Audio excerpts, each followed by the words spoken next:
அனைவரும் சேர்ந்த இடமாக இருக்கும் என்று எண்ணிதான் நான் மேடைக்கு ஏறினேன்.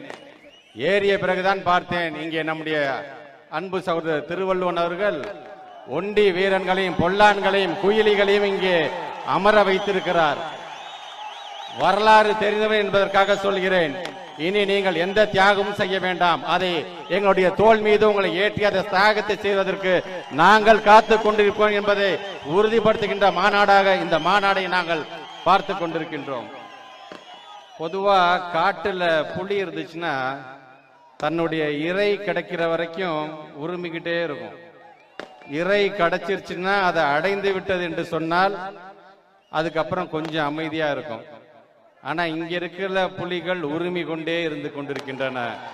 அந்த வகையில் இந்த மாநாட்டிற்கு ஏன் இந்த அன்பில் மகேஷ் பொய்யாமொழியை நீங்கள் அழைத்தீர்கள் என்று நான் நினைத்த பொழுது, திருவள்ளுவனும் பொய்யாமொழியும் வேறு வேறு அல்ல, இரண்டும் ஒன்றுதான் என்பதை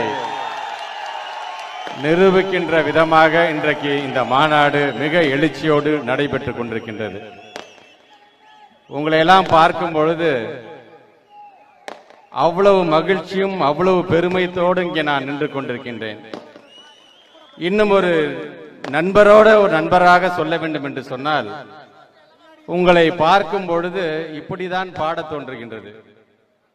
புலி உருமுது இடி இடுக்குது என்று சொல்லுகிற அளவிற்கு நான் இந்த பகுதிக்கு வருகின்ற வரையும் ஆங்காங்கே நம்முடைய புலிப்படையினுடைய புலிகள் ஆங்காங்கே நின்று கொண்டு எங்களுக்கு அந்த வரவேற்பை வழங்கியதை பார்த்த பொழுது மிக எழுச்சியான ஒரு மாநாடு.